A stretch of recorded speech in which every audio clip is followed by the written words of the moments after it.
creo que la pandemia sí que a lo mejor ha acentuado más los problemas mentales, pero yo creo que los problemas mentales estaban ya y lo que ha hecho es aflorarlos, ¿no? Levantarlos un poco a la superficie, porque muchas veces nuestros desarreglos psicológicos no los notamos tanto mientras seguimos nuestra vida rutinaria y normal y nuestra dinámica normal, ¿no? A veces sales, entras a tu trabajo, te creas un poco tu dinámica del día a día y esos vacíos, esas grietas que a veces tienes, pues como la vida no te los muestra así de golpe, pues como que los vas un poco como haciendo que no existen, ¿no? Y cuando de repente te viene algo como la pandemia donde te dicen te tienes que encerrar y tu vida no solamente cambia porque no tienes tu rutina, sino que encima te viene la incertidumbre del futuro, que es lo que más miedo nos da a todos, porque el ser humano tiende a predecir un poco todo lo que va a pasar, y cuando eso de repente te lo mueven, pues afloran todas las inseguridades, los miedos y las ansiedades, el estrés y todo lo que hemos vivido en estos años y lo que estamos viviendo ahora también, ¿no? Que son un poco los efectos que ha tenido todo eso. Exactamente. ¿Y ese proyecto de terapia a un clic sigue en pie? Sigue en pie, lo que pasa que es una plataforma que fundamentalmente digamos funciona en Latinoamérica, porque yo la montamos Efrén Martínez, que es un gran psicoterapeuta y escritor también, divulgador, maravilloso, amigo mío desde hace muchísimo tiempo, aparte de que ha sido mi terapeuta también durante un tiempo. Él vive entre Colombia, México, Miami, entonces yo estaba en Miami en esa época y se fundó allí, y obviamente cuando es una plataforma online cualquier persona de cualquier parte del mundo puede acceder, pero sí que es cierto que al ser un horario de Latinoamérica pues dificulta un poquito más que los pacientes estén en Europa o que estén en otro continente donde hay 6, 7, 10, 12 horas de diferencia. Entonces funciona muy bien y sigue funcionando. Hay muchas visitas por todo el mundo, visitas de personas que entran en la web para tener pues eso, herramientas técnicas de relajación o meditaciones guiadas o libros donde puedan informarse de ciertas cosas, pero digamos que las psicoterapias como tal online funcionan básicamente en todo aquel horario, ¿no? de Latinoamérica.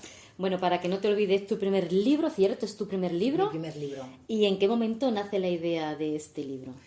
Pues ha sido toda una sorpresa también y muy accidental, porque es cierto que yo escribo desde que soy pequeña, me encanta escribir, creo que es la vertiente más creativa o artística que puedo tener, y lo he hecho siempre, pero de una forma muy íntima y muy para los míos, y de vez en cuando pues sacaba a bailar las palabras en alguna celebración o en algún bautizo, boda, comunión, cumpleaños, donde daba algún discursito y tal. Siempre me ha gustado mucho, la verdad, y tengo escritas muchísimas cosas, muchas reflexiones, pero si en algún momento más jovencita he fantaseado con la idea de publicar un libro, la verdad es que se quedó en eso, en una fantasía, y nunca más lo perseguí.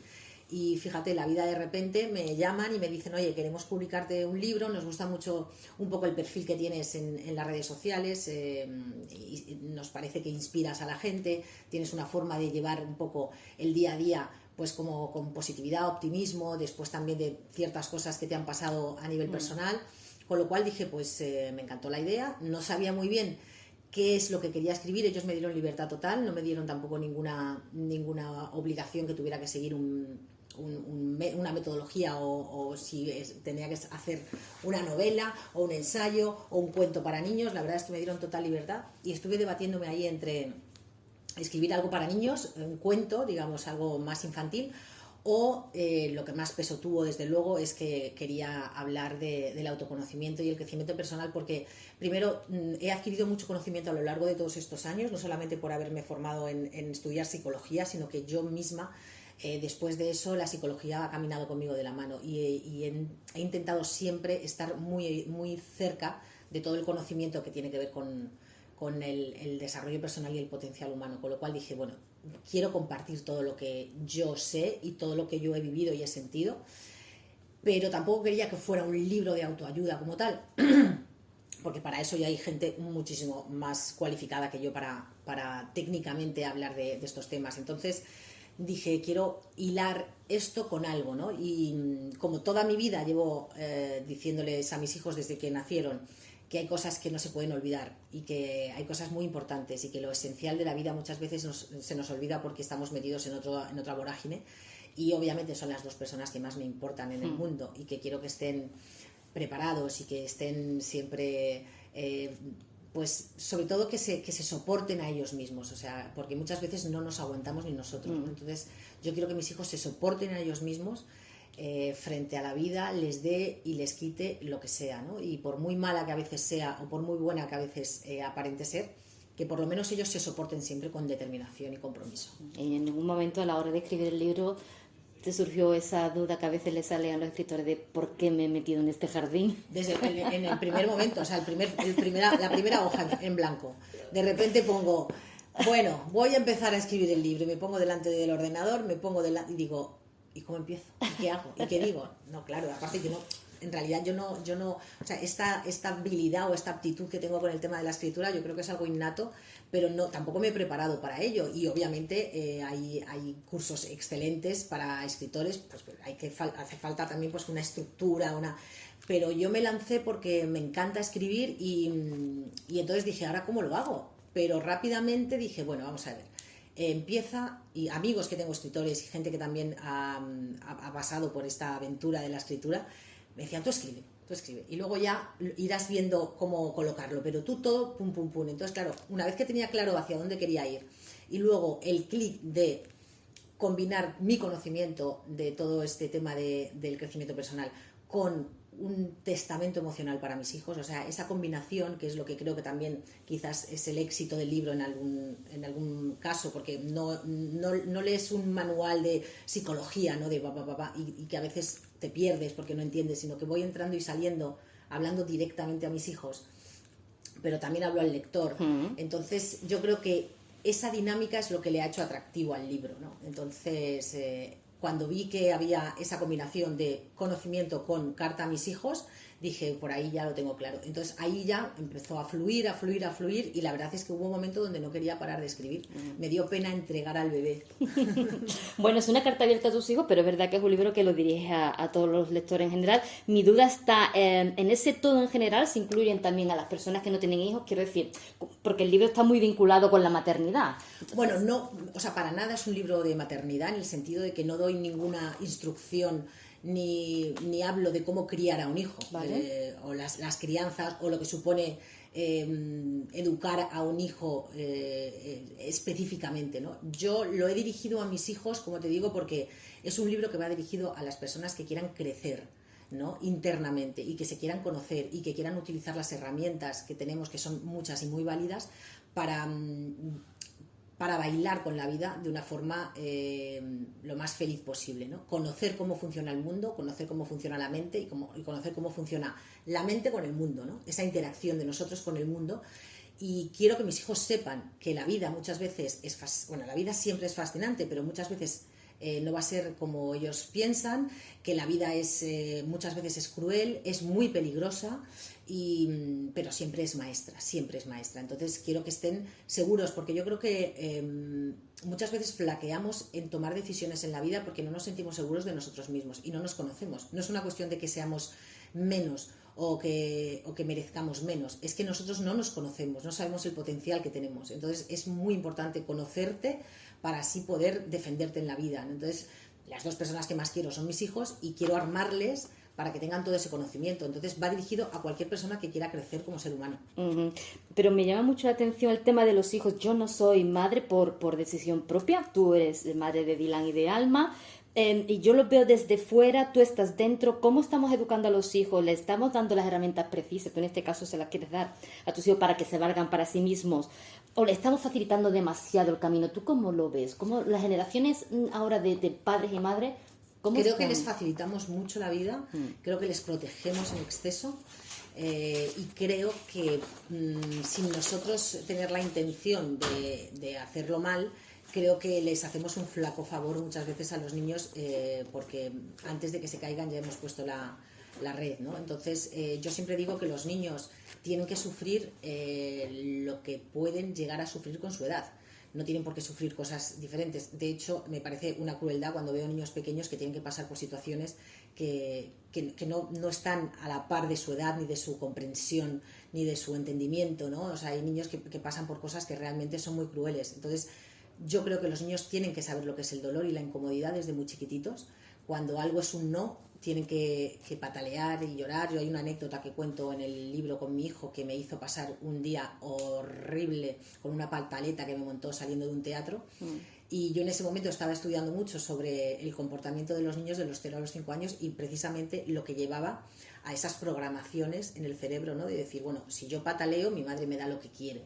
Entonces, al final se hace una asociación donde eso lo llevan a lo más extremo. O sea, si yo pataleto, mi madre me da lo que quiero. Cuando soy un poco más grande, si yo insulto, consigo lo que quiero. Cuando soy más grande, si yo pego, consulto lo que quiero. Y ya cuando somos adultos, no pataleamos como los niños de llorar, pero de repente pues cogemos y tiramos del rencor, de la envidia, del odio, ¿no? Entonces, ese tipo de comportamientos son muy importantes que se vayan frenando a medida que van creciendo los niños, pero al mismo tiempo tienen que sentir el dolor y la incomodidad que les corresponde con la edad, ¿no? O sea, entonces yo a mis hijos muchas veces es un no, esto no es así, y claro, dicen, a ti es la primera como madre que lo sufres y lo pasas mal, porque dices, madre mía, o sea, solo con tal de no aguantar también la patalita del niño soy capaz de darle el iPad y que me deje tranquila, ¿no? Pero en eso hay que ser muy, muy fuertes.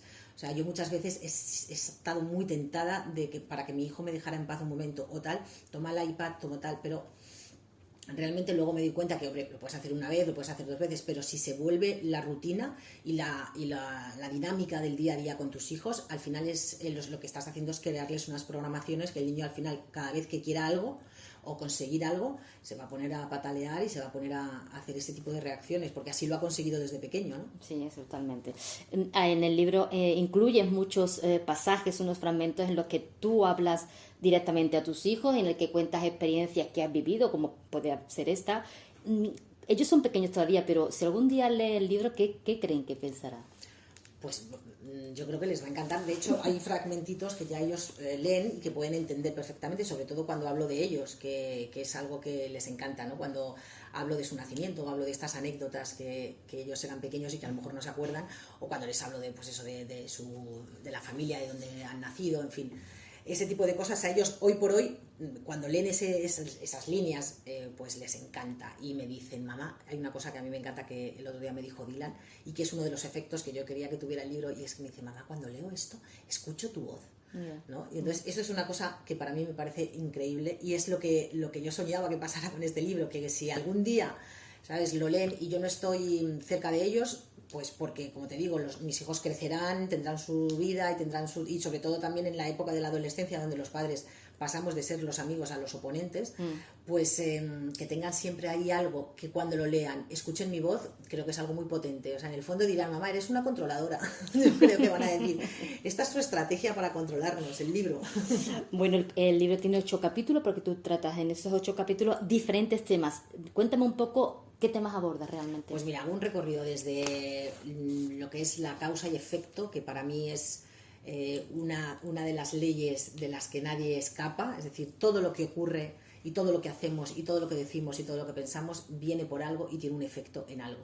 Entonces hago un recorrido un poco por ese tema, por la ley, y estar en causa, ¿no? Que para mí es un término que me ha valido mucho para hacerme responsable de lo que yo siento y de lo que yo hago y de lo que yo digo, ¿no? Cuando tú estás en causa significa que tú te haces responsable de ti, y que en el momento de que tú te haces responsable de lo que dices, de lo que piensas y de lo que haces, es muy difícil que le eches la culpa a nadie, ¿sabes? Entonces, estar en causa significa también que tú eres capaz de gestionar tu propio estado emocional, porque como tú lo causas, es decir, yo puedo causar ahora mismo, yo puedo tener un enfrentamiento contigo en este momento y eso me va a causar cierta irritabilidad, me voy a poner nerviosa o me voy a poner triste, pero estar en causa significa que de alguna manera yo también he participado para que esto me ocurra, ¿sabes? Porque yo permito que eso llegue a mí, ¿no? Entonces, estar en causa significa que conoces todo ese recorrido que hace la emoción hasta que tú reaccionas y hay un comportamiento, una acción, digamos.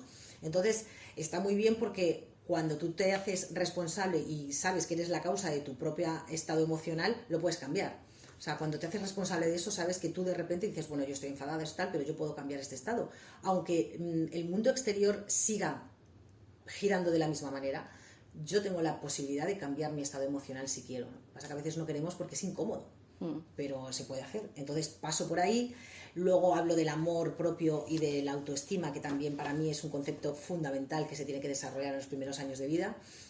Hablo de las emociones, de la tristeza, del dolor, del sufrimiento, y hablo de otros temas que a mí me apasionan y que creo que también que es la base también un poco del comportamiento, y es de los principios, valores, ética, moral, creencias, que muchas veces estamos agarrados a creencias que creemos que son nuestras y sin embargo son heredadas, son adquiridas por una norma, una regla, y sin embargo nosotros lo seguimos con los ojos tapados, como diciendo, no, es que esto es una creencia, un principio que tengo yo, y en realidad si empezamos a ahondar y a reflexionar un poco, resulta que hay veces que muchos principios no son principios y son puras reglas y normas, y que las seguimos por miedo a un castigo, por miedo a una consecuencia, ¿no? Entonces hablo un poco de lo que es sostener una ética conforme a lo que tú realmente eres y piensas, y no lo que es una regla o una norma, ¿no? Porque eso ya deja, o sea, una regla tiene ética, pero una ética no siempre tiene regla, ¿no? Entonces hablo un poco de esa diferencia, que quizás es el capítulo donde más en profundidad voy a temas un poquito más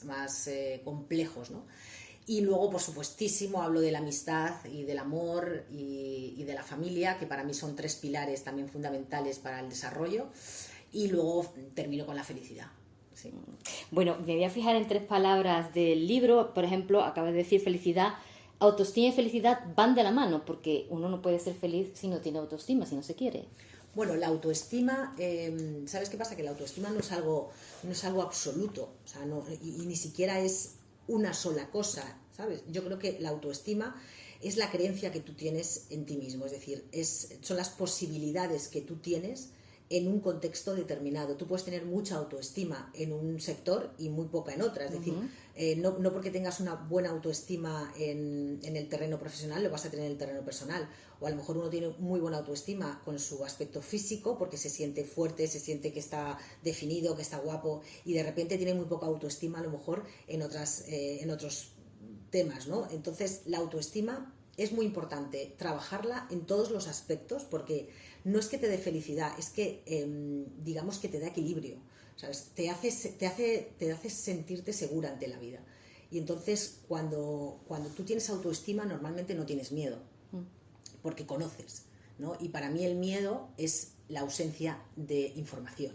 O sea, la falta de datos es lo que te hace tener miedo. Si tú supieras realmente todo lo que te va a pasar en la vida, pues el miedo bajaría a un nivel casi por el suelo, porque realmente conoces lo que te va a suceder. Entonces, yo creo que la autoestima va muy de la mano con el no miedo. Entonces, si tienes mucha autoestima, bajan tus niveles de miedo, con lo cual estás más en equilibrio y con lo cual estás más feliz. Ya. Bueno, el amor, hay uno de los capítulos en el que hablas del amor, dices, haciéndote eco de las palabras de Borja Vilaseca, el amor, a pesar de ser uno de los conceptos de los que más se habla y uno de los más estudiados, sigue siendo el menos entendido y el causante de muchos desequilibrios en la vida. ¿Por qué crees que es así?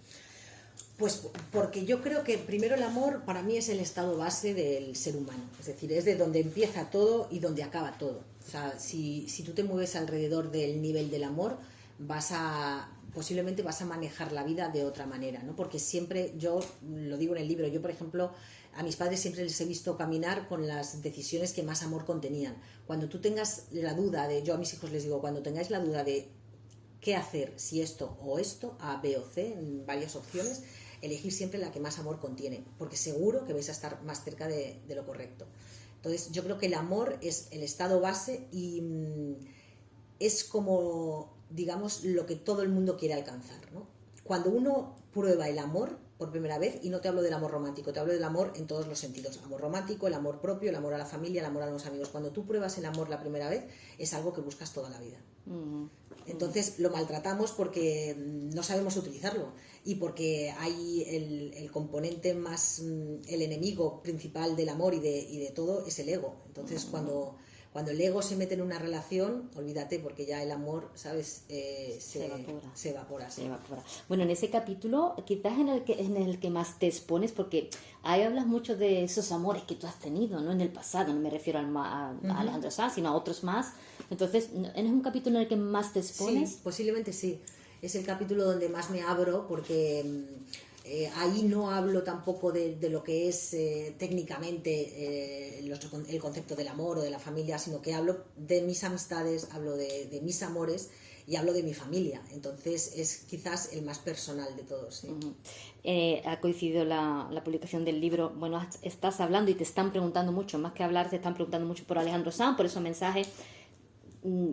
Por un lado, me gustaría preguntarte qué consejo le ha dado en este momento en el que parece que está un poco pues venido abajo. Por otro lado, también, y hablando de los hijos, tus hijos han tenido que vivir también una separación. En ese sentido, también hay que educar a los hijos para que asimilen esa separación de los padres, que no tiene por qué ser una cosa traumática. Por supuesto que no. ¿Cómo lo has hecho? O sea, ¿qué le has comentado a Alejandro? ¿Cómo hiciste con tus hijos para que vivieran la separación del mejor modo posible? Bueno, en cuanto a el consejo de Alejandro, soy de dar muy pocos consejos porque no me gusta que me los den a mí tampoco. Pero no le he dado consejos, pero sí mi apoyo, claro, ¿sabes? Cualquier cosa que necesite y en la que yo le pueda ayudar, sabe que cuenta conmigo. Y luego, en el tema de la separación, yo creo, como te decía antes, tiene mucho que ver con las edades de los niños. No es lo mismo una separación de niños pequeños, una separación de niños medio adolescentes o ya adultos, ¿no? Porque la capacidad de entendimiento que tienen cuando son pequeños, cuando son grandes, no es lo mismo. Entonces yo a mis hijos no les he querido contar cosas que no eran a lo mejor capaces de entender en ese momento, pero tampoco les voy a engañar. Entonces lo que les dijimos, primero, la gran verdad, y es que ellos no iban a sufrir o íbamos a intentar que no sufrieran la separación o que les afectara lo menos posible, que íbamos a ser los mejores padres para ellos, que eso no iba a cambiar, que el amor muchas veces es para siempre, otras veces no, pero que el amor se transforma y no se acaba, ¿no? Y que el afecto que su padre y yo nos tenemos, que eso iba a perdurar y que la familia es un pilar que también se iba a quedar inamovible, ¿no? Aunque cambiaran un poco el contenido, pero que al final el continente iba a ser el mismo. Y sobre todo, como te digo, también haciéndoles lo menos responsables de lo que estaba pasando entre su padre y yo. Porque hay una cosa que yo siempre digo, y es que independientemente de lo que pasara entre su padre y yo, él nunca dejó de ser un excelente padre, que es a lo que realmente les tiene que afectar a mis hijos, en mi separación, ¿no? Que él tenga la capacidad de seguir siendo un padre excelente y sobre todo la armonía entre los padres. Hay que hacer un esfuerzo, muchas veces a lo mejor hay momentos incómodos en una separación donde pues no es lo más fácil estar hablando o viendo a la persona, pero yo creo que hay que poner en una balanza qué es lo más importante a largo plazo, sobre todo, no en el momento, sino qué es lo más importante a largo plazo. Y efectivamente a largo plazo siempre es mejor poner la voluntad de llevarte bien. Exactamente. Bueno, el libro te ha llevado por primera vez a una feria del libro, que has estado en Madrid. ¿Cómo has vivido la experiencia? Pues como una niña pequeña, como si estuviera en un parque de atracciones. Disfruté muchísimo, vino muchísima gente a verme. De hecho, vino en uno de los momentos que yo estaba escribiendo, pasó un amigo que yo conozco y entonces yo digo, ven, y le dije, acércate, ¿no? Entonces vino un seguridad, no, tiene que hacer la cola. Y yo digo, ¿pero qué colas? Aquí no hay colas. Claro, yo ni siquiera sabía que había una fila para que yo firmara, o sea, me parecía todo como una fantasía. Me dijo, no, es que tienes una fila bastante larga para firmar. Y yo dije, sí, digo, pues nada, amiguito, a hacer la fila. Lo pasé muy bien, lo disfruté muchísimo y tener a la gente también. Es que a la hora ahora entiendo cuando alguien crea algo, ¿no? Que cuando de repente hay dos procesos en la creación, uno es muy íntimo, que es cuando lo estás escribiendo, que estás tú sola ahí, y luego cuando ya lo lanzas al mundo, que le pertenece a todo el mundo y que la gente se hace eco de muchas de las cosas que tú dices y ver las caras de la gente, la felicidad que de repente les has transmitido, que les has tocado el corazón, que les has dado una ayuda para enfrentar cierta cosa, pues súper gratificante, muy satisfactorio, la verdad, muy contenta. Bueno. Y muy agradecida. Y muy agradecida. Ya como última pregunta, Raquel, y refiriéndome al título del libro, para que no te olvides ¿de qué emoción no se quiere olvidar, Raquel? ¿De qué no se quiere olvidar? ¿Qué es lo que tú te levantas cada día y dices, esto es importante y lo tengo que tener presente? Yo no me quiero olvidar, de